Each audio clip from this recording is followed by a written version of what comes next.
All right, Kiss Army, welcome to the KissFAQ podcast. Thank you for letting us into your head. I hope we don't do any damage. This is a Kiss-related podcast by the board, for the board. We hope you enjoy.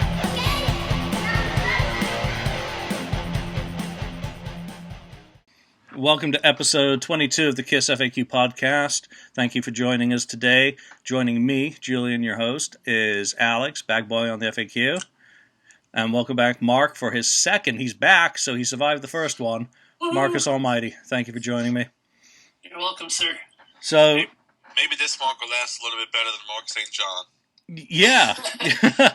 Yeah, hopefully. No 1984. No year of three guitarists going on here. Just one piece of news that's going to be of interest to everyone listening today, if I manage to get this show edited by the end of the evening, is Ross Radley's Magic, The Kiss Chronicles 1973 to 83 Kickstarter is live and in Technicolor. So if you want details on that, you can go over to Facebook and type in search for Magic, The Kiss Chronicles 1973 to 83 and find him on Facebook, or you can come over to the FAQ general discussion, and we've made a sticky topic right at the top.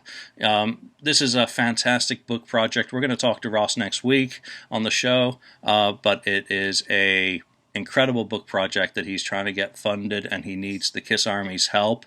It's photographic, it's historic, touring, not just Kiss Alive Forever rehashed. It's recording sessions, it's radio appearances, it's day-to-day, what the band were doing for the 10 years that really count in their history. So 73 to 83, it doesn't matter what era you became a fan in, this is the foundation. So Ross is sharing a ton of really incredible photos, but like I said, we're going to talk to him next week. But the Kickstarter is live as of June the 2nd, so check it out and get behind this guy, because it's a great sounding project. Now to the KissFAQ podcast. This week we are going to talk about the years that we think were the most challenging for the band. And challenging can be many different things to different people. So let's jump right into this topic. Alex, boom, you're it. What's your primary pick for the year that most challenged the band? I think the year for me, gave a challenge. There was not a lot of stuff going on really with the band, per se. But I have to go with the end of 2000, kind of like the 2001 time period with, you're finishing up the farewell tour. I mean, I know you hear the interviews now and they talk about the toughness, and the disagreements that might have been amongst members and stuff.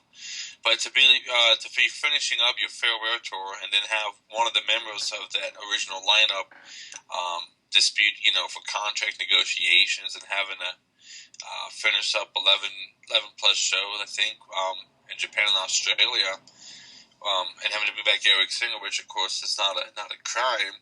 I think that had to be challenging for a band trying to kind of go out on top at that point. Did they manage to go out on top without Peter? Because it was kind of the end of his contract. I'm going to try and look up his contract right now for the date, but wasn't 5 years up. He had signed on. So was it kind of fair? He put them over the barrel. Not for the first time. Not for the last either, for that matter. 5 years might have been up. I think it was such a handful of shows, and to hear a band, and all of them are guilty. All four original members of KISS are guilty of saying it and not really meaning it, in my opinion. Saying that we listen to the fans, we do this for the fans. But, I think it would have been nice if they could have finished those last handful of shows together as the original lineup. I think I would have allowed my pride, I would have allowed humility in my life to take its course, to be able to finish out strong, knowing the legacy I would have left, and then knowing that, I didn't do the last 11 plus shows because I didn't get as much money as I thought I should have got. Have you heard any recordings from the 2001 leg of the farewell tour? Oh yeah, I had one of I think it was like the Tokyo show. Yeah. I had it on this really strange, obscure format called VCD. Video CDs. Yeah, video CD. I had a copy of the show, and it was excellent. I mean, Eric Singer did a great job. I won't doubt that at all. I really wish that lineup would have been able to flourish a little bit more. The Gene Simmons, Paul Stanley, Ace Frehley, Eric Singer lineup, no doubt in my mind about that. But I think with what was being sold with the farewell tour, sadly, Peter not being there was a kicker. Definitely that set list was excellent.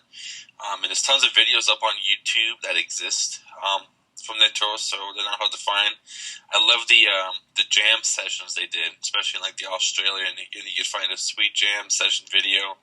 And don't know if it was too much anger or if it was just in jest and stuff, but when you hear Ace playing, Rocket Ride, and then Gene Simmons going, what does the Ace Frehley band want to play next? Add some joke to it.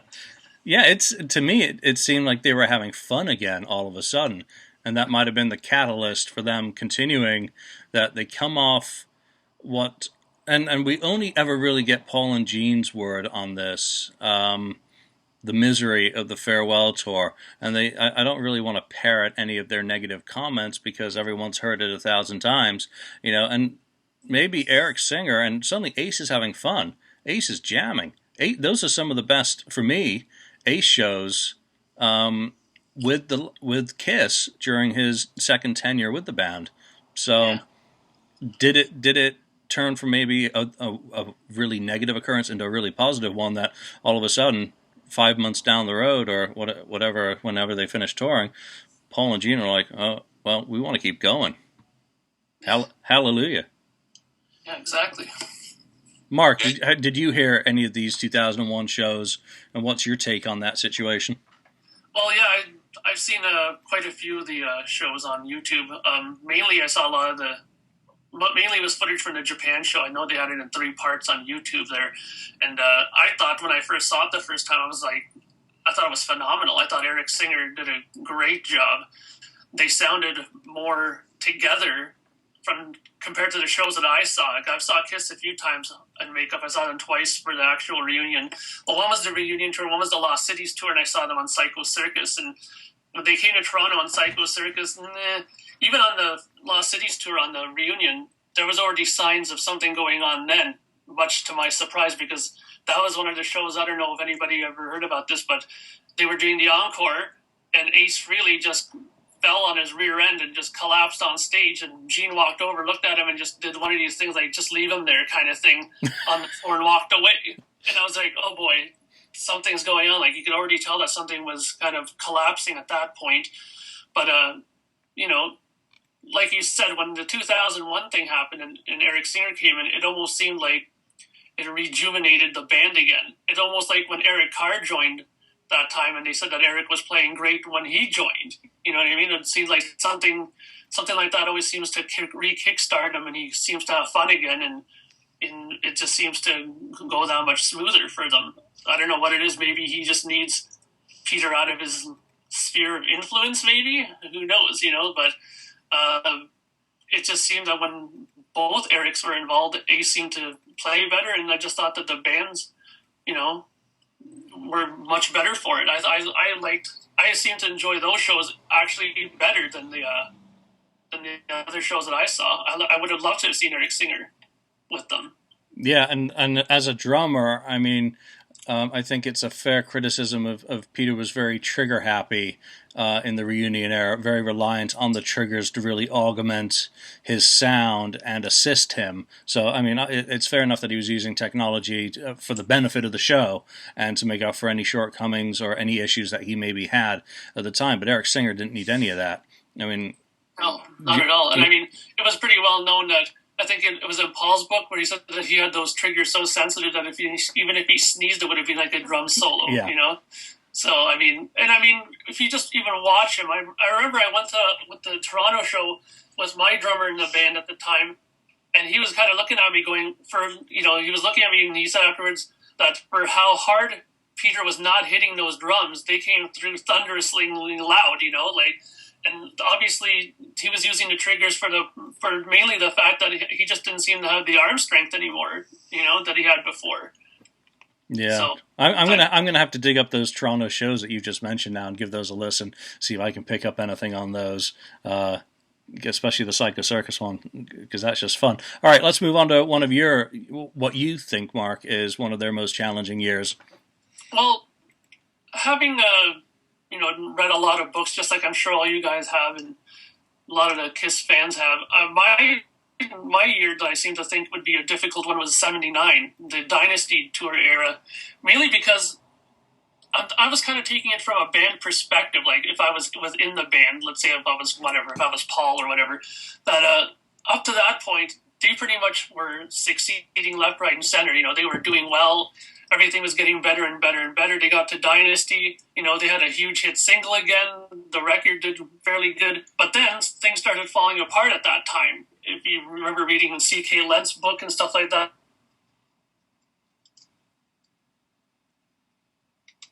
A lot of dates. They were trying to do 2 dates, per city during that tour. And a lot of the times, they had to cancel the second show. I mean, in the C.K. Lentz book, he mentioned that they had like as much as, I think they said four shows blocked out for Madison Square Garden and could only do 2. And the opening thing there, the opening show, they had to cut back from 2 to 1. So that kind of was something that they were probably not used to, I think, having this kind of stuff happening to them. It was the first showing sort of things kind of collapsing on them. And I think if I was within the band, that would have probably been kind of difficult to start swallowing at this point. They weren't used to it, I don't think, Yeah, that whole tour, I mean, if people have seen the picture of the proposed itinerary from the inside of the Return of Kiss tour book, that's the Sky City background cover one that sells like $1,000. I mean, there were tons of. I mean, I think there was even a 5th date penciled in for Madison Square Garden, and I don't think they sold out either. I'm just looking through my tour archive right now. While a lot of the shows were sellouts, it's the ones that weren't and the cost of being on the road that must have killed them. I mean, imagine this band. Here they were, Super Kiss in 1978. They come off the road for the Alive 2 tour. That is Super Kiss at its height for the USA market. They go to Japan for a 5-night stand at Budokan. Presumably all sold out, but I don't see that as being a major, financial windfall for them any more so than the previous year's tour there with the cost of transportation and all that. But it's still a massive, a massive stand, 5 nights in one city. Yeah. And then they go on a break, and go do the solo albums, go do the Kiss Meets the Phantom at the Park movie, and that's pretty much the rest of 78, and then into 79 where they're actually making a new album again. They're off the road and things change a lot in that time. Number one, those kids they'd been targeting have moved on to other things.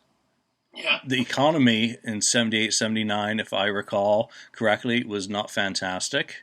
Yeah.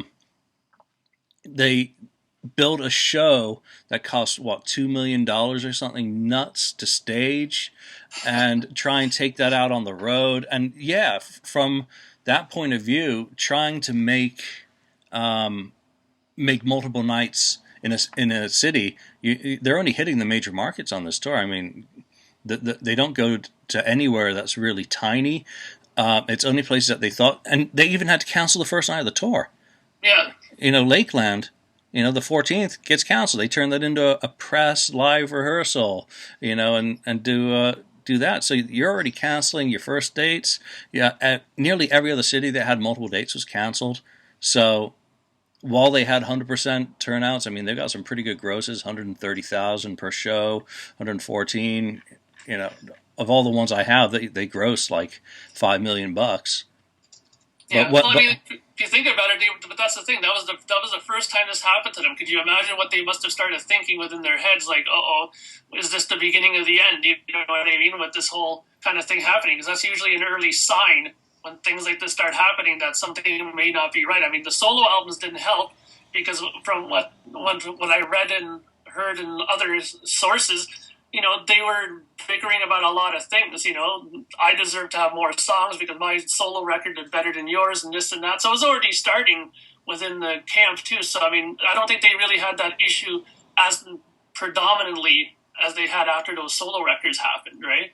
Oh, totally. And what a horrible conversation. I would love to have been a fly on the wall at a band meeting where they're trying to decide what song to perform off Peter's album, what song to perform off Gene's. I mean, Gene at least had a couple of, Burning Up with Fever, that they'd cut that as a Kiss demo, so at least they had that to fall back on. Radioactive is a good rock track. It's not like he was wanting to perform, Always Near You, Nowhere to Run and anything like that. I don't think he's that nuts. Paul's is pretty straight ahead. I still can't believe they did Move On, but, Peter. Okay, what are we going to do, Peter? Should we do one of your singles, Don't Let Me Down? No. You mattered? No. Just that comment. How about I Can't Stop the... No, Peter, it's just... You can just imagine how things start falling apart. He's been off the road. He's had his, personal demon challenges. All of them have. They've been away from each other doing their own thing, and then they try and get back together. Now they're wearing these pretty god-awful costumes, to be honest. I do not like the Dynasty look whatsoever. Gene, very Las Vegas. Gene looks like people have thrown up on him, and they've just put plaster of Paris on it. I don't get his costume. Ace's, well, it's just, whatever. Paul's, it's sad. So yeah, that I think is a pretty horrible year. But there's also some very good performances on that tour. I believe Peter was pretty accurate hitting people with drumsticks. So, yeah, good for Peter. Yeah, no kidding. Alex, let's move. I'm going to move back to you before I dig into one of mine. Okay. Another year. Another day, another year. Another day, another year. I think that a tough part. I guess I would throw it on there. It had to have been tough for them. I got to go with 1984, I guess. He choked with Mark with his name, but you start out the year with Vinnie Vincent, finishing with him. I don't know. I can't confirm what was fully going on with Vinnie Vincent's contracts or not. Did he sign it? Did he not? This beg to differs and stuff. There's people on the message board who know things that we don't know, I guess. Sphinx. I haven't seen that guy in a long time, so maybe I'm not paying attention. Or did I ban him? I can't remember. That's true. But you have Vinny, and you get rid of Vinny. Vinny leaves, Vinny quits, whatever you want to take your pick on that side of the story. Vinny's gone. Then you get this guitar teacher from California, Mark, who knew what he was doing, but according to Paul, he couldn't play the same solo twice. You go record the album with the guy, but then you get ready to do the tour, and then comes his ailment, the writer syndrome. I don't know how much is true or not. I know there's kind of a little bit of, maybe it might have been a PR thing, but then you get Bruce Kulick filling in, and then they decide, well, we're going to keep Bruce and get rid of Mark. So that has been somewhat of a challenging year, at least contract-wise or whatnot, and promotion-wise. I can only imagine like the merchandise and stuff, having to keep switching the guy's face on the items and stuff. And so I feel that it has been a little bit challenging for the band. I'm glad they got Bruce Kulick. He did a phenomenal job for the time that he was in. I still support the idea. I'd love to just see a one-off show and just have Bruce come on. Flip do that Kiss cruise. They're doing that electric set with no makeup. That's the perfect chance to have Bruce come on for like a song or two. Holy smokes, it'd be amazing. Have him come play Unholy. Kiss, if you're listening, you're welcome. No, I agree with you. Get Bruce to come on and guest with Tommy on Unholy, because that would just be incredible for basically Bruce to show Tommy how to really play Unholy properly. Tommy does an okay job, but Bruce just kills it. So I'd love to see that. Be a killer. But I think 84 had this somewhat probably be a challenging year for the band, at least for like the non-makeup era. And of course, there's other years too. Obviously we know 91 probably was challenging too with the death of Eric Carr. But I say 84 at least with the revolving guitarist at that time. Yeah, and I think 84, I don't think Vinny ever did sign a contract, so he didn't get fired. He was asked to leave, and then he left anyway. So, Mark, I just don't. I can't figure out why they ever brought Mark in. because it's kind of like you marry someone maybe, and you wake up the next morning and the makeup's gone, and you're like, oh my God, what have I done? I always make that joke up here at school because there's all these pretty girls, and I say, you gotta see them without the makeup, and they go, why? I'm like, the biggest fear is waking up and looking to your left and going, who are you? Yeah.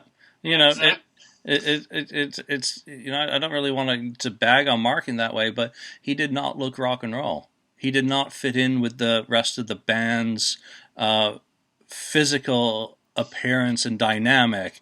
He looked completely out of place to me in those pictures, and he always looked uncomfortable. He did. Because he didn't have... We know he's done a lot of performing in bars, but that's a bar. He didn't do a lot on the social side of real mega stardom to really, be at ease and comfortable, relaxed and dynamic or anything. He looked like someone who'd wandered in off the street onto a photo shoot. He was thrown into fire, pretty much. That's what I think happened. I mean, they were desperate for somebody after Vinny. He gets recommended by Grover Jackson to Paul Stanley to come in.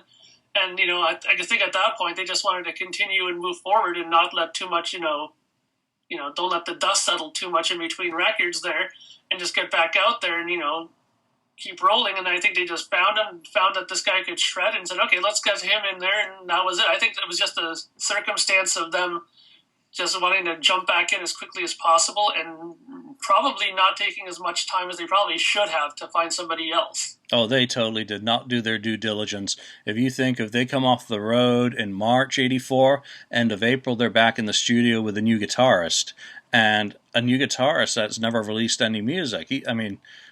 We know he did demos, with Dolly, or at least with Donato. But that's another guy who didn't work out well with the band he went into. Both those, Mark St. John and Dave Donato, you got to feel bad for them. One goes into Kiss, one goes into Sabbath, and they don't live happily ever after, No. So while he's got that cross to bear, that he's in the studio working with, Gene and Paul, that must have been a nightmare situation for someone who's not experienced, who's just doing the best he can. And then to have the stress-related problems that develop, and I don't know enough about writer syndrome, and I know it was probably used as an excuse at the end that he was over it, but, they go on tour in England. That's where they started the Animalized tour with Bruce, subbing for him. And all of a sudden, you've got this guy who fits the same dynamic, comes from the same place as you. Bruce is New York. Mark was Southern California. That's left coast, right coast. Very different places, very different people. Bruce is New York. They can relate to that much better than they can relate to Californian. Their previous guitarists have been from Connecticut, and that hadn't worked out so well. So, might as well go back home, go back to the well. And Bruce fits in, and he looks the part. And I guess more importantly, he plays the part that he doesn't detract any attention from Paul and Gene. So, for better or worse, people calling him Spruce for standing up on stage. Yeah, he came in and he didn't attract any attention. He played the same stuff every night, did it solidly, looked the part, played the part. So... And not to throw, even interviews, I know that Easter egg on the Kissology Volume 2 with Mark St. John's not a long clip, but, talk about it. If you haven't seen it, you can YouTube it. He seemed super just uncomfortable there and stuff. But, if you watch any of the interviews, even with Kiss in the 80s with Bruce, at least Bruce, he felt comfortable doing the interviews. He felt at ease and stuff. At least that's how he presented himself. And well, he had more experience. He had toured with Michael Bolton. Meatloaf. George McRae. He'd been to Europe, some of his earliest stuff, and Andrea True, which Andrea True came with all that drama because of her background. Meatloaf was an insane popularity thing in '78, so he'd been through that fire, so was maybe much better, and had been the sideman, because in all of those situations, with the exception of Blackjack, he'd been just a hired hand. So it was a role that he had done before on a big stage. Blackjack, of course, never really amounted to much, and by the end of that, he's touring as Bolton's guitarist, I believe. So unlike Mark, Bruce was like die cast for that role for Kiss. Yeah, I mean, I think it all boils back down to experience with this, because I mean, like he said, he had the experience, he had the touring behind him, he had his knowledge of that role of what to do in that situation. And these are all things that Mark St. John just didn't seem to have any experience in. So, and I think the most important thing, like that you mentioned, ironically enough, is the fact that this guy's from New York City, and I mean, he even mentions it as well in the Kissology commentary sections, or when you listen to the audio, that he said that was one thing that they really related to, because they were from the same area. They liked the same kind of music, the same kind of things. It was easy to hang out, because what people seem to forget is after that 2 hours on stage, you got to hang out with these people for 21 other hours or 22 other hours in a bus or somewhere else. And if you don't relate to these people, how are you going to get along, you know? Yeah, so, I mean, Mark, by the end of that tour, is kind of like, I guess, Paris Hilton's dog being dragged around on tour. Finally gets an opportunity to play. I mean, and this is the second part of our episode today, is actually, the things in our personal histories that we've really missed. And this is one of them for me, which is he played in Binghamton, New York, and I was living in Binghamton at the time. I was there in '84. Unfortunately, I wasn't a Kiss fan yet, so I didn't get to. While I knew friends who were going to the show, I was like, "So what? I'm going to go listen to my Def Leppard and Quiet Riot. Screw you." So and if you had a tape recorder, you would have had that recording. It would have been all three shows that Mark played at. No, because Binghamton's one that circulates, and it's the best. I'm thinking Poughkeepsie is the one that does not. So he plays all of Binghamton, I believe. It's all of half of Baltimore. Half of Baltimore. I was around Baltimore. in '84. That's where I was living. But I was just a twinkle in my daddy's eye at the moment. Yeah, so that takes care of one of my biggest regrets. Is number one, I wasn't into Kiss enough in 1984 to have actually gone to a concert. I didn't go to a concert until 1987, and it wasn't Kiss. Daily Roth, Tesla, woohoo! So, all right, let's move on to what I think is one of the band's most challenging years, and I think I've mentioned or alluded to this on other episodes before. 1996. This is the ace card. This is the last chance. This is the only thing they have left. I don't think they had a tour in them for Carnival of Souls. I don't think they had much the years after Revenge, which had been a decline. 92, that tour was a disaster. 93, they barely played. 94, they went to South America. So at least they played there. 95, they did Australia and Unplugged, and that was something, but you're only playing to about 1,000 people. So they're running out of ideas. And grunge is still around. I mean, obviously, Kurt Cobain is deceased by this time, but Pearl Jam and the musical landscape has totally changed. You've got the emergence of the internet. You've got new artists, Foo Fighters starting to come out. Alice in Chains is still strong at that point. What does Kiss have? Well, when we listen to Carnival of Souls, to be honest, and maybe a lot of it's looking back in hindsight, because I certainly didn't think so at the time. I was like, hell yeah, get out on tour, guys. This album's just gonna roll if you tour on it. I don't think it would have. It would have been like Revenge again, maybe even worse. So playing the reunion card is the biggest gamble.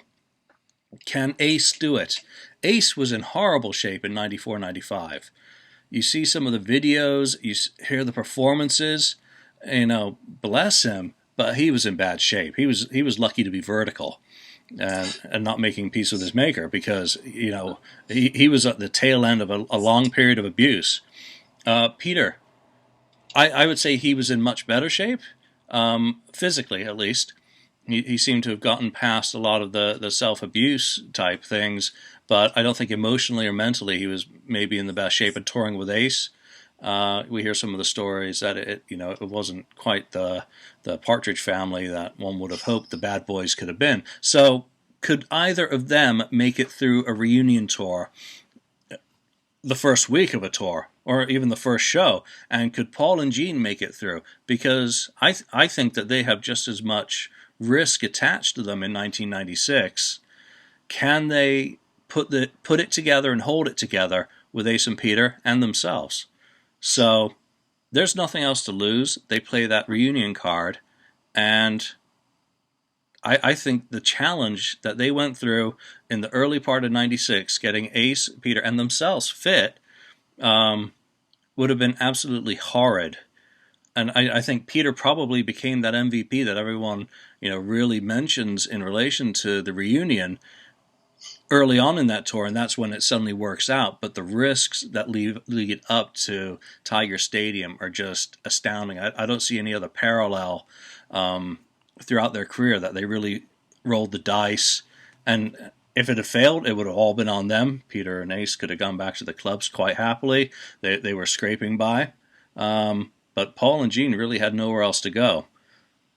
So 96 is my pick. What are you guys' thoughts on that?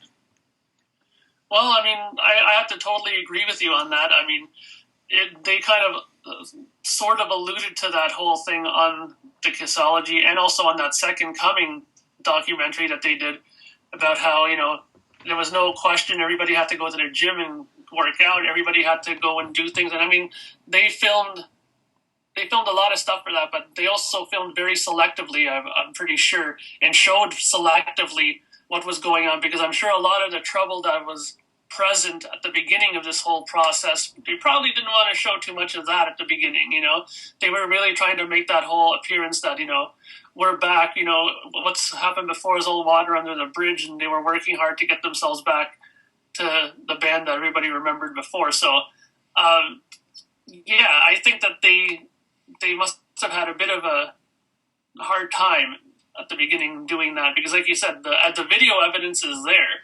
If you go and look hard enough on YouTube, there's a pretty cracked out Ace Frehley playing around in clubs quite a bit, and a very blonde Peter Criss, playing clubs.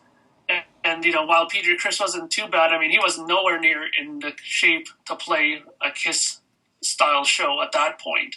So, and like Peter admitted himself, by the time they even started the reunion tour, he was already sore and, feeling it from all the constant rehearsing and the working out and the preparation, which is something that he probably never had to do ever before. And, just to get to that point to to do that tour. And like you said, it was important for them to do that because, they were the one taking the risk. That's the thing that people seem to forget when everybody seems to bring up the fact about the money. I just say, oh, Ace and Peter, they didn't make as much as them, and it's not fair. Well, they didn't have to take the risk as much as Gene and Paul did. Sure, they got the huge end of the coin, but everything was on their shoulders. If it went kaput, they were the ones to blame. They were the ones who were going to get fingered for the failure, and that's it. Ace and Peter, they could have just went back to what they were doing, just like you said. Yeah, they could have walked away. Clean break. Just, sorry guys, not working out. Later, and gone. I feel bad for Gene. 93, 94, 90, I guess 92 for that matter. He finally looks comfortable out of makeup. And all of the moment he gets comfortable, they put him back in makeup. So he has to become the demon again. So I feel bad for him. Paul, I think he was happy to be that front man again, to be Star Child, to put the mask back on. I think that gave him something again that had started to slip away throughout the 80s. But I think while Ace and Peter had to do a lot of work, Gene and Paul did as well. They had all moved away from the original music. I mean, Kiss had started bringing it back to the 70s style, through Hot in the Shade and Revenge, as more of the classics started seeping back into the set. They finally started slowing it down a bit, but they had moved away from the original music as well, the sound of it, the dynamics of it. So they all had a lot of work to do, but I don't think either of them looked like they were ready to drop dead at any single point. Thank goodness they all made it through. But what a dreadful year! What a most challenging year for that band. Yes. Yeah, like you mentioned, them Paul working. I've always heard that story. I know it's in Behind the Mask. Mentions in the song Parasite when they were rehearsing for the tour, and Ace tells the story of like Paul told him he was playing it wrong. And Ace was like, I wrote the effing song, because Bruce played it a bit more precise, as Ace played it always sloppy. No, you don't use the word sloppy. Fluid. He played it fluidly, with character. Apparently, Bruce was playing too staccato, apparently, so... Oh, okay. Alex, We're gonna go to your second choice for dreadful or challenging years. Oh, I guess it'd be my third choice then. I've done two. Yeah. Okay. I have to do this. Mark, go for your second, Mark. Okay, so my second one is 82 Creatures. Now, the reason why I picked that was a couple of things. I mean, obviously, we all don't need to go over the whole Elder debacle about what happened there. How that totally... What's that? how that totally crushed whatever audience they had left in America, especially. So, I mean, besides that whole, rude awakening there, I mean, a couple of things that people, I don't know if they realize, but Creatures was supposed to be obviously their big comeback, right? So they go out and they break their balls and go and work on this record, to make it their big comeback record. And all the while trying to show that Ace was still in the band. Now, the thing that I found interesting about this that I read in C.K. Lent's book was that they needed to keep that illusion happening because of the fact that Ace was still a signature member on the contract that they signed after Dynasty. They had don't forget, they got that huge contract where they got like $2 million advance for every record. It was supposedly one of the biggest record contracts at that time. And then, and if they were to expose that Ace was gone, at that point, Polygram could have said, well, sorry, we can renegotiate this now. And they probably would have immediately, because they went through that whole court thing with them as well, where they took Polygram to court, right? And, and lost. Yeah, exactly. And but at that point, they were trying to keep that very well hidden that Ace was gone, because that would have really screwed things up for them. And eventually it did. They did find out, and the contract did get renegotiated, and they lost a lot of cash that they could have had. And also that 100-city tour that Gene kept hyping all the time in those Creatures at Night promo things that they were doing, that never happened. It wasn't no 100-city U.S. tour. I think, what was it, probably 50 if they were lucky, right? Absolutely, yeah. Yeah, and I mean, at that point, that was a pretty bad time, I would think. I mean, Vinnie Vincent was in, but we know what kind of a nightmare that turned out to be. So take all those things and take together. I mean, a great record contract that now is going to be toasted because the Ace is leaving. Elder, that just happened before that, who totally destroyed her fan base. Now you try to back and Kiss. Yeah, I'm looking at Creatures. Bismarck, 3,335 attendance of 8,200. Yeah, Yeah, what's that? I mean, it's got to be probably one of those tours, like they said, the Skull and Crossbones tour, where they probably want to really forget about it. I mean, I remember reading in one of the books where they were, I think it was for the Animalized tour, the promoter or the manager or somebody was trying to get them excited that they had a sellout show. And Gene mentioned just, wow, I'm supposed to get excited now that we have a sellout. Before we were selling out all the time, but now I'm supposed to get excited when we have a sellout show, So, I mean, it shows how the whole thing kind of changed on them, And you mentioned it at the beginning when you started this topic. Kiss and Sell is an absolute incredible read for this sort of information about the band. The internal touring drama from the business perspective that Chris Lent had is absolutely incredible for the Creatures Through Crazy Nights era. And for me, Creatures and Crazy Nights are siblings of just misery. When you look at the attendance figures for these shows, I mean, it starts in 79 with that challenging year that so many of the reviews mentioned, well, Kiss only sold out 16,000. On the last tour, it was 18,000. On the before, it was 20. So all of a sudden, the downward spiral becomes kind of very apparent.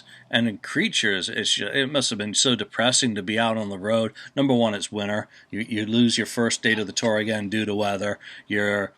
You've got Vinny in tow, and I don't know how much negativity there was, during the Creatures tour. He certainly seemed to fit in and go a little wild with his violin gear for solos, but they were trying. They had a really cool stage. They built a tank. All the stuff that kind kind of sets them against Motley Crue's and the other emerging bands at the time. So they're like, okay, see this old dog? He's learned a new trick. We've got a tank, and it's built to the right scale, not like in Spinal Tap. So they brought a really cool show. They reinvented themselves. They got armor on. It's back to the kind of Destroyer. They're tough, and it's Creatures of the Night, and no one comes. It doesn't resonate with anyone. Very few, good attendances on this tour. I mean, they're played to 5,000, 4,000, 6,000. It's just, 4,338, and well, that's Portland, Maine. But so I guess that's a really good turnout there. Wasn't Toronto pretty strong? I think for that. I don't have that in my tour archive. I'm sure that's in Kiss Alive Forever, but I refuse to look at that for the answer. It's somewhere over there right now, so I don't have it to hand. So, Dreadful Tour must have been a miserable time because it was such a good album, and they'd really reinvested themselves in hard rock and metal. I mean, they'd taken, I mean, I don't really, I'm trying to think of who they were emulating sonically at that time. Maybe Judas Priest-ish. Yeah. Alex, thoughts? Yeah, I'd agree. The Creatures tour had, like Mark mentioned with the contract and everything, just the stipulations they had to go through, and kind of keeping the facade. I mean, you've even listened to, like, there's that interview I mentioned before, that Creatures interview. Was it Night Flight, the USA Network interview? Yeah. And even they kind of tried to talk down the Ace, saying, he was in a car accident and stuff, and just things couldn't work out. And we got Vinny today with us, and Vinny's gonna, he's gonna be there, and he's gonna be on stage with us, guys. So go Creatures, Kiss, woo! And so, I feel like it was awkward for them too. And then, they get. Because of the whole music, kind of the Dynasty Unmasked Elder, was like, Eric Carr got the chance to fully shine. So then, of course, you see the downward spiral with the makeup, and of course, obviously, that leading up to the unmasking a year later. So, all right, I expect I have to do my second choice now for most challenging year. 74, without a doubt, the beginning, and without Neil Bogart's support. Without Bill Aucoin's credit card, without the piss and vinegar of the original Kiss crew, there wouldn't have been a Kiss, likely, because all the challenges that the band went through to just keep that show on the road, to not asphyxiate Peter Criss in these small venues, lifting his head up into the gas clouds, not burning the places down. I mean, we all know of Great White and the fire in the club, but Gene was spitting fire in some places that really were kind of combustible. Not being able to get on decent tours, or when you did get on a tour, to be, driving 1,000 miles a day. Goodness me, what a challenge any band, would go through under those sorts of circumstances, and having the makeup, which left them really at I would say was disadvantageous at some times for the reception they were given by many audiences with the bands that they were opening for. I mean, come on, Rory Gallagher opening for him, Savoy Brown, Manfred Mann, Argent. I mean, Argent's probably the most rock of any of those. So they were opening for some bands that are just way different. They don't really make a good package to me, but, I wasn't exactly listening to much music in 74. So what a challenge. And then in the middle of it, to go into a studio in Los Angeles and record a second album and then immediately back out on the road. So it was just more of the same, all the hopping around. And the original Kiss crew do a great job, really, of kind of telling you about what it was like to be on the road with these guys in 74, blowing off hands, exploding drumsticks, M80s being, that was a big thing in the 70s, but everything that was against them in 74, and they still managed to put out a second album. Neil managed to even get that album heard, or, with breaking up with Warner Brothers, and, they make it through the year. So I would say 74 is one of their most challenging years, if not it, because it's at the beginning, and if they hadn't made it through, obviously, things would have been very different. What do you think on that? Am I stupid? I gotta agree. I mean, you've gotta to get the ball rolling, if you will. They had to work their tails off to get to where they were, and I fully agree. I mean, the stories you hear behind them making the albums, even having to go back and do Kiss in Time in '74 for the first album, and then, like you mentioned, doing Hotter Than Hell with the production and stuff. I mean, and you could tell, and you could definitely go with that. It had been a challenging year because when it came time to do a third album, they were kind of drained on material, so they had to work hard when it eventually came to doing Dress to Kill in '75. They were drained. So. Yeah, well, and I think that's that whole situation though shows how much they actually wanted it. Though, I mean, many a weaker band maybe would have thrown in the towel, having to do that kind of crazy kind of things that they did. I mean, I remember just reading not long ago how they were saying that their whole touring schedule that they did was it was almost like a dartboard thing where you just throw a dart on the map and that's where they would go next on their tour. There was no real rhyme or reason to their touring sequence, which probably led to some crazy hellacious drives for not only them but their crew. And so, if they didn't want it as badly as they wanted it, they probably would have, just said, screw this. I mean, a lot of the stuff that they did was without any rhyme or reason. But the only thing that they wanted was to be the world's biggest band. And they knew that if they just went ahead and did everything they could to make it happen, that it would come to them. And I guess they proved us all right.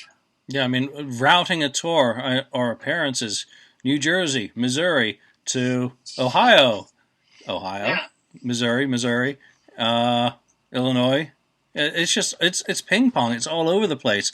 It's just absolutely insane, but they made it through. I think possibly Hotter Than Hell's more of a challenge because of everything that went with that album, with the loss of backing of Warner Brothers, leaving Casablanca as a really independent. That the touring is horrible in itself, and that just must have been soul destroying for those guys in a station wagon on the road, cheap hotels if they even had them, and for the crew, just absolutely horrible. But later on in the year, they're still not selling many albums. They're touring more kind of independently now. I mean, they're still doing a lot of shows like not 75, but Blue Oyster Cult and whatnot.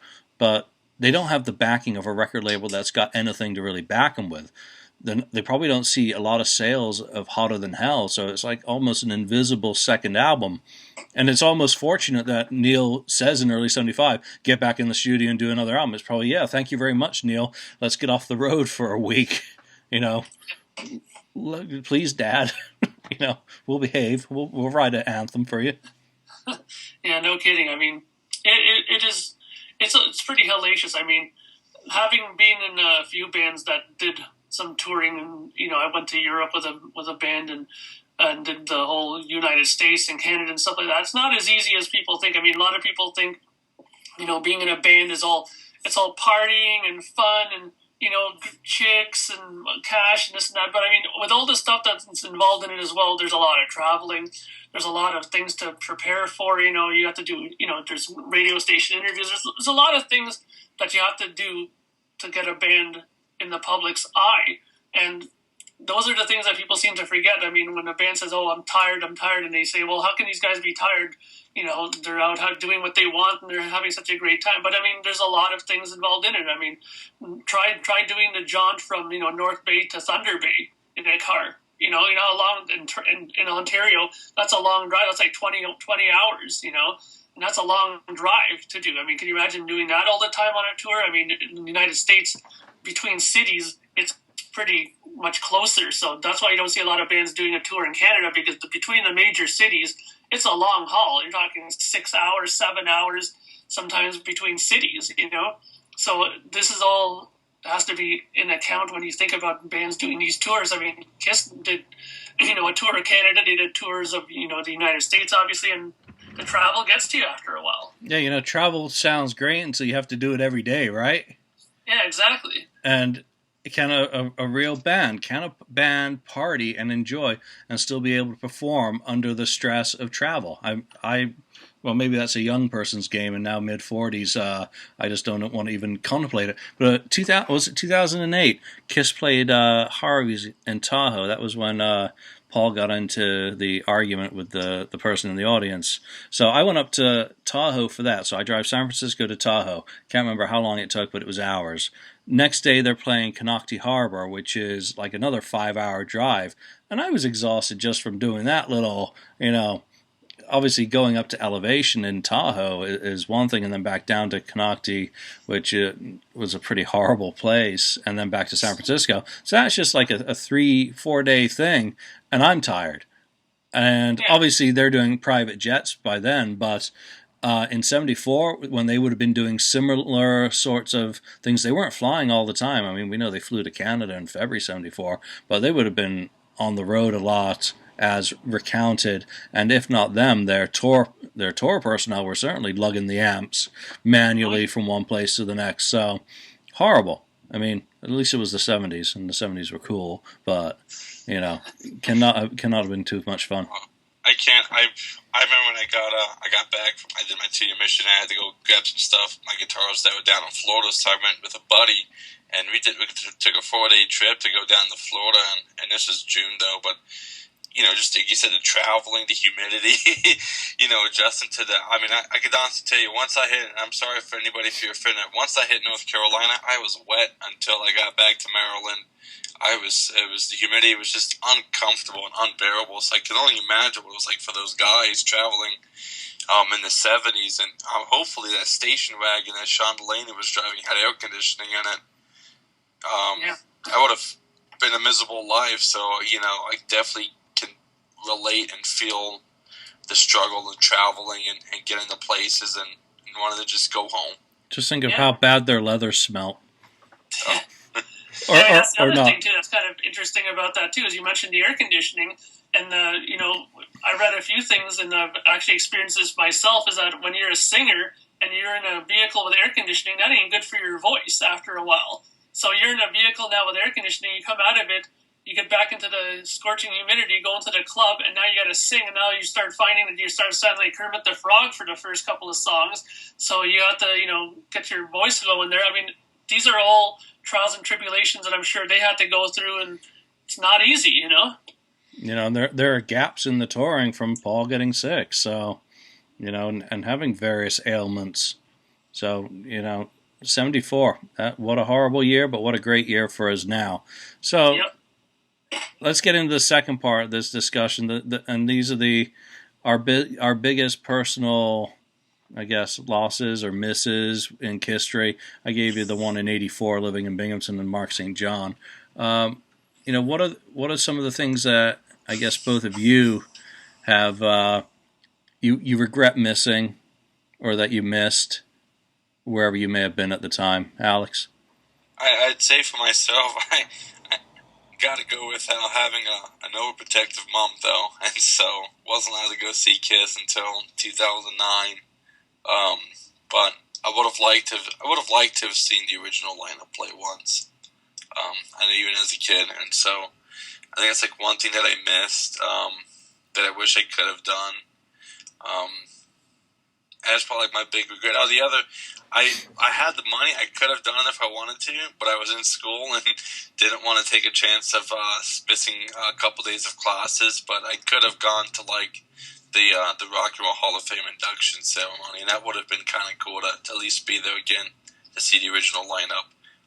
Even if I was on a nosebleed seat, just to, I know, as weird as it sounds, just to be in the same, venue with those four iconic people, those, as a kid growing up, these guys that I idolized and I admired growing up. It would have been really cool to have been there to have seen them.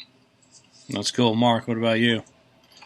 Well, I had a couple that come to mind, but I guess the biggest one for me has got to be July 25th, 1995. That was the time that Kiss came for their Kiss convention to Toronto. I was, at that point, a pretty full-fledged Kiss fan, but I'm trying to remember what it was that made me not go to it. I'm trying to remember. I think it was actually that I was not going to be in town. I think I was going away for a family vacation, which was, of course, the most horrible time I could have went, because my bandmates at that time were all huge Kiss fans, and they were all showing me their, look, I paid my $100, I got my tickets. They were all going to the Hilton in Toronto where Kiss was going to go, and they were telling me stories about it the whole time when I got back, about, how apparently at this convention, it was pretty close to sold out for, I think it's 1,000 people is the limit for it. And apparently Gene and Paul were just overrun with people going for autographs at their booth, and poor Bruce and Eric had like maybe 3 people at their table the whole time. Like, it was all the attention was on them too, and those poor guys were like, there were like crickets surrounding them, But apparently, the thing that I was pretty, jealous about missing was they did a really, really long set apparently at the Toronto show there. That apparently they did tons and tons and tons of songs, and even attempted songs that they hadn't done for years, and to be able to be there to see that.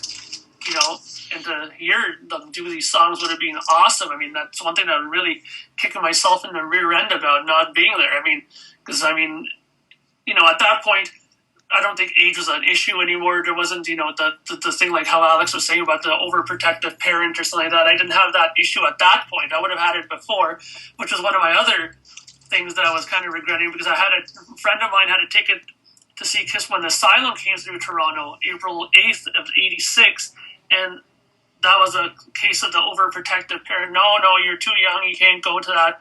And, I would have been able to go and not even have to pay for a ticket. My friend was just willing to.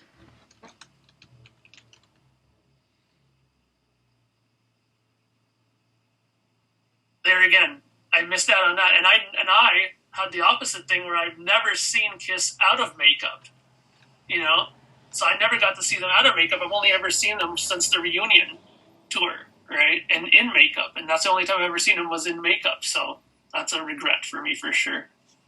I've got my copy of Kiss Alive Forever right here, and they attempted Burn Bitch Burn. You missed out, Mark. They attempted Burn Bitch Burn. You missed out. Of all the classics I missed out on, Classic of classics.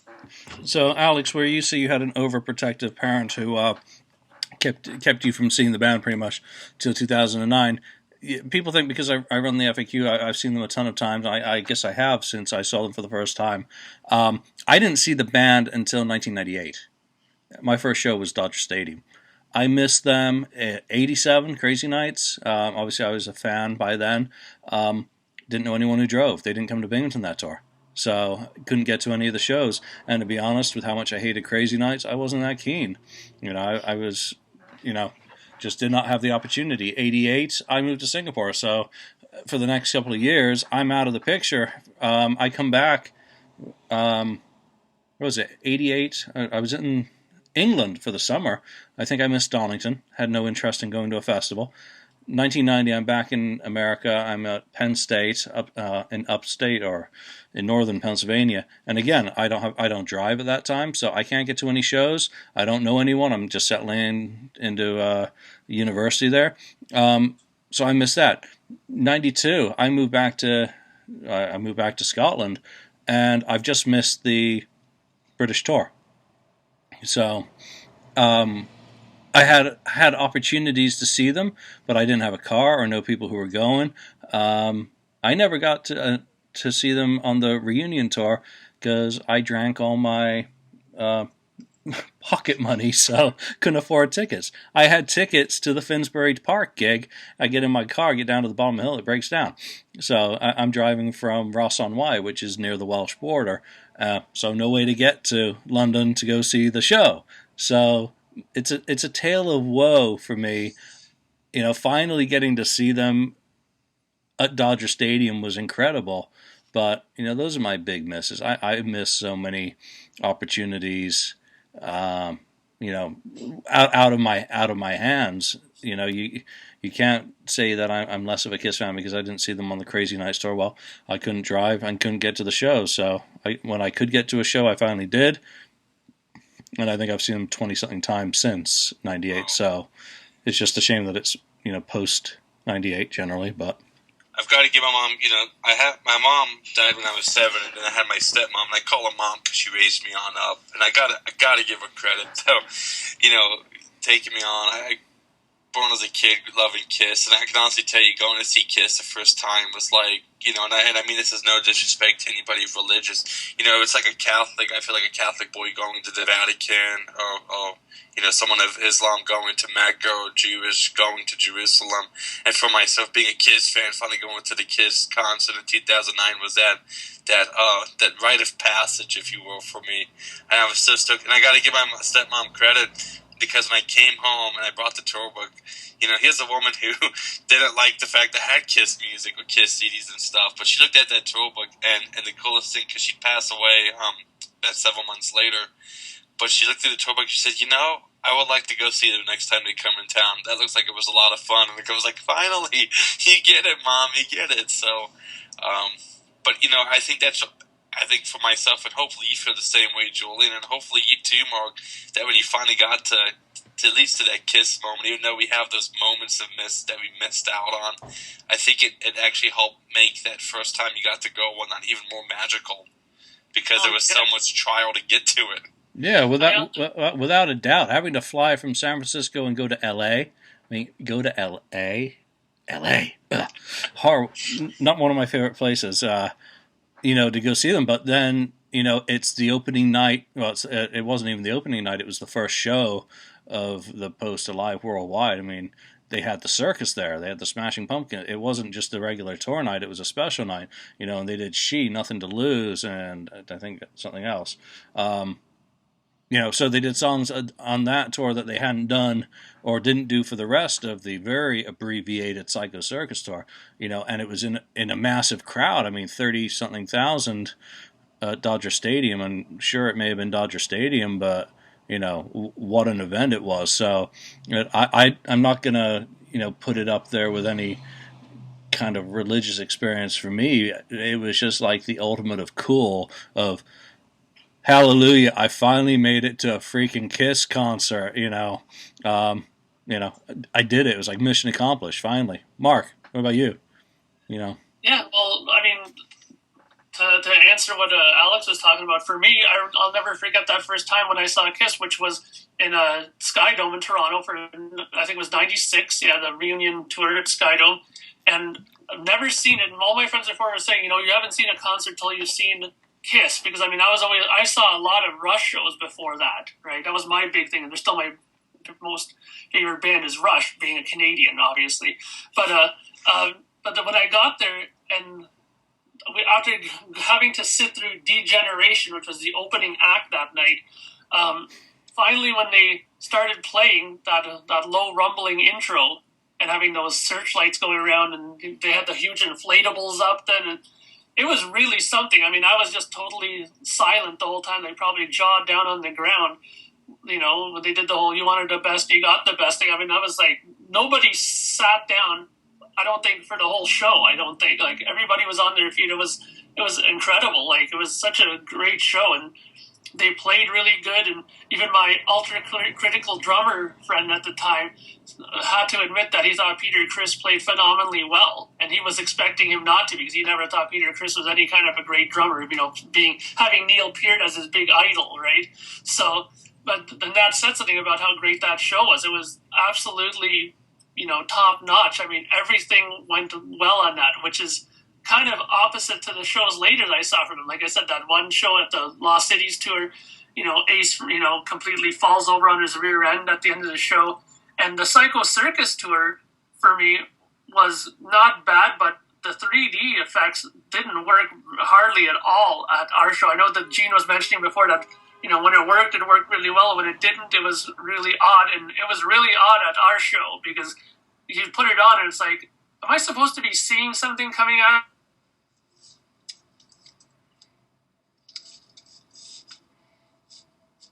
What it could have been, but that ironically, just really quickly, led to my last kind of missed regret. And actually, I remember, Julian, you kind of brought this up, was the fact that during that show, when it was done and I was walking to the subway with my friends, a lot of people were talking about an apparent Kiss filming that was going on the next day. And everyone would say, yeah, Kiss is filming in Hamilton, man. We got to go out and check it out. And I thought that these people were just, out of their mind. And I didn't know what the hell they were talking about. And then lo and behold, years later, you find out that they were filming the live sequence for Detroit Rock City the next day in Hamilton. And if I would have actually listened to these people and maybe did a little bit more research into the matter, I would have definitely won. It was only like 20, 25 minutes drive from where I lived, and I would have been able to see another, Kiss moment in history that I missed because I just didn't, I just didn't buy it. Here I am at a huge concert, just seeing them that night, and then the next night apparently they're filming something in Hamilton. Hamilton just seems like it's like a small town compared to Toronto, right? So you would never think that Kiss is just going to go over there and do something for a film there, So that is a regret that I had. I wish I would have took that more seriously and went. Yeah, well, I regret being invited to be on Family Jewels. Really? I was one of the people that they did contact, and I said definitely not. I have no interest whatsoever on going on any TV show. Here are some people that you should contact, and that was it. I don't know if I would have ever made it, whether I was just one of a bunch or at what point in that whole Bob thing. I couldn't imagine being Bob. And I'd already been on TV at that point for a British show that filmed out in San Francisco, Top 10 Stadium Rock. And once I saw that show and how I came across on TV, it made me not want to ever do anything again like that. But here I am doing podcasting, video podcasting. So I've obviously gotten over that. But that Top 10 Stadium Rock band, Mike's got the video to that. I don't have it anymore. And, maybe he should throw it up on YouTube because it was absolutely dreadful. Mike and his mate, Julian. Oh, God. And I'd ask the guy, I said, be nice to me when you edit. And then he wasn't. Twat. So, yeah, I have a face for radio. All right, so that's kind of our episode. That's some of the things that we think were years that were challenging for the band, and some of our own personal, I guess, histories of sadness, depression. I'm going to go play Alive. Alex will appear on the next episode with a tear under his eye. Mark. We got 20 more days left, guys. I have the numbers on behind me and stuff. How many more days left of the tour? Yeah. Yeah, so we can get back on the FAQ and see if the set list changed tonight. Where were they tonight? Berlin? So, I'm pretty sure it is, actually. Berlin tonight, Leipzig tomorrow. Same set that they've been doing. It's a good condensed set for this sort of tour, especially the festival dates. And it looks to me like they're spreading out the songs a bit better for Paul. Head over to the FAQ discussion boards and argue about how they're not doing The Elder. And I haven't heard too many complaints about his singing yet, so that might be a good thing. What I have heard on YouTube, and admittedly it's on YouTube, which is pretty dreadful quality to begin with, streamed in dreadful quality. It sounded as it's sounded in Vegas. If you're there, it's probably fantastic because you're in an audience, you're in the experience, you're not picking it apart and focusing on it. I guess radar goes off when you're looking, how does Paul sound? Because you've already said it to yourself and you've planted the seed of the thought there. How does he sound? Well, when you're actually there, as it was for me in Vegas, it's obviously not 1975, but he's trying. They're still putting on a heck of a show, so hopefully the Germans and the rest of the Europeans who are going to get to see them on this tour enjoy it, because it is what it is at this point. Yep. So that's our episode on the Kiss tour. Done in 2 minutes. Good job. Awesome. Mark, thank you for joining us again. Alex, again. Always good. And I guess early next week, we'll talk to Ross about Magic. It's going to be exciting. All right, guys. Thank you very much. And thank you, everyone, for listening. We will see you next episode. Bye for now. Bye.